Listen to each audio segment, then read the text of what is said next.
David Changes by Josh Dugan, as read by Daniel Ross. You know I can change for you, David had told me.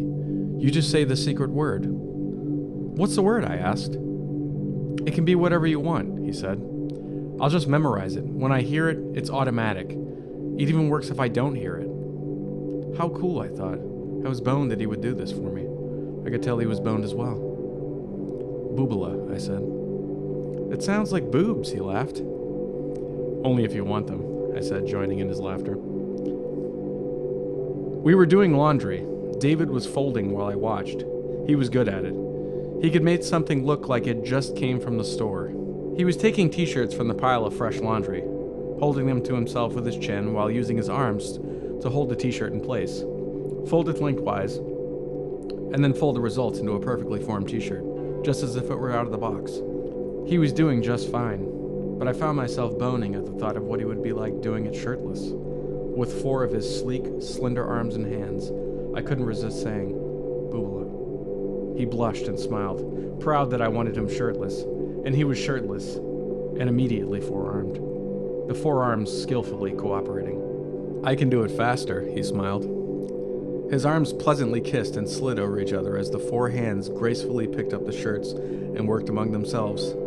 A nice, very square pile of perfectly folded, new-looking shirts was growing as David's 4 beautiful arms gently folded them into neatness.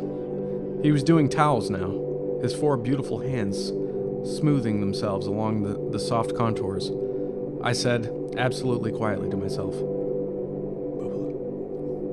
And then, Boobala. You keep doing that to my arms, David laughed as he folded towels. New pairs of arms getting in the way more and more as he kept working all of them. It's turning me on. They were all so long and slender, just like the originals, with smooth, fine hands, handsome wrists. They were sweating lightly, and a drop of sweat ran down David's long neck as his broadened and multiplied shoulder muscles made beautiful music among themselves. Working his silken multiple pairs of arms whose muscles intimately kissed and nuzzled each other, as they joyously carried on their skillful labors. A panoply of David's beautiful hands laboring lightly, sharing the work, not doing much individually, resting relaxed from their fine wrists as other hands did their little bit of holding, passing, folding, before resting and letting still other hands do their little bit of work. The squared piles of folded laundry made a soft, colorful little Manhattan on the laundry table, but I didn't even see it. All I could see were the relaxed, warm foursomes of arms on each of David's sides, so supple and warmly clustered, long muscle against long muscle, relaxed forearms and wrists, and hands dangling together. It was then that I noticed his lips parted. He was breathing a little heavily, probably from so many arms to run, but probably also from being turned on. I was too. My face burned, feeling so alive from watching David so beautiful and so more beautiful with so many of his arms. I suggested more legs. That will make me more muscular because of the testosterone, he said. Would you like me that way? Yes, I said. Boobala. Whoa, David said, suddenly with legs naked as well as his upper body. 4 legs naked. He was like a centaur, but instead of a minotaur horse body beneath his torso, his form resolved into 4 full-size human legs, gracefully connected by a gently curving extension of his spine. His arms bumped each other a bit more as he finished the folding. His arms and body defined with more rippling muscle. His arms were a lot of muscle on muscle now, and it looked really hot. So many pairs of hands, all so nice. We can carry some of this laundry on your centaur back, I suggested. Why don't you just ride me and put the laundry between you and me, and I can carry the extra stuff with all of my arms. That was just like David, so sensible. So I held on to his shoulders, so many of them, loving the feel of his waist between my legs, and the feel of his second ass beneath mine, tightening left, tightening right, left, right. Under me as his hind legs worked beneath me, his 4 legs muscularly carrying me along as I rode him and held his shoulders, loving the smoothness of his naked back, and the nape of his neck, his long, sultry black hair almost blocking my forward view. "Let's take a break," I said, when we were done.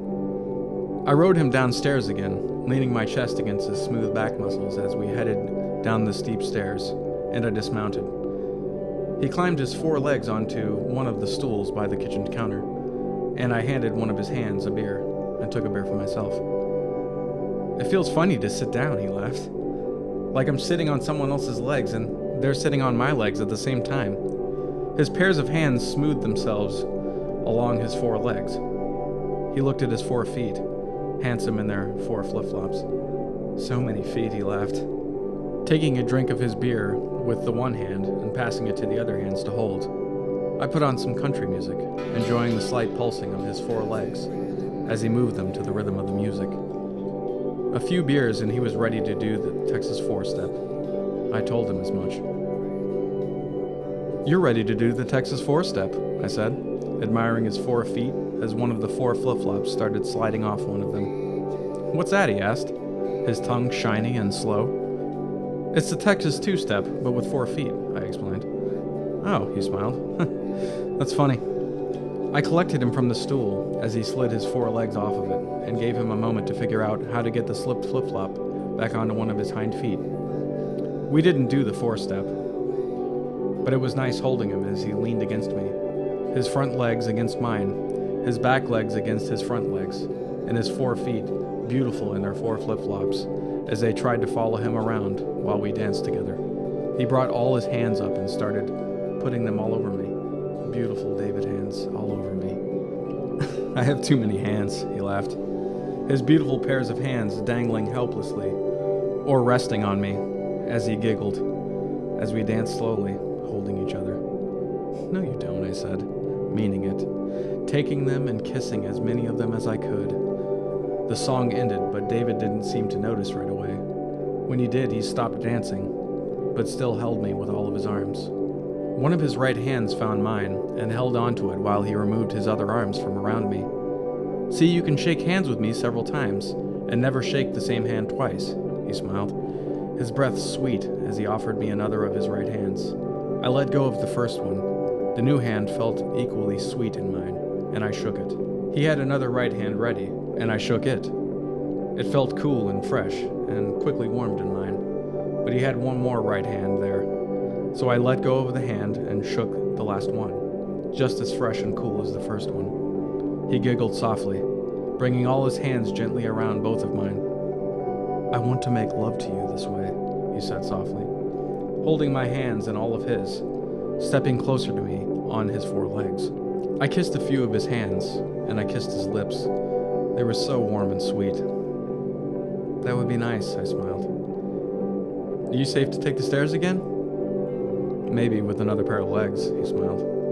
"I'll just go barefoot," he added, sliding his 4 feet out of their flip-flops. "Boobala," I said. He was beautiful, swaying slightly on all 6 of his legs, on his 6 beautiful bare feet.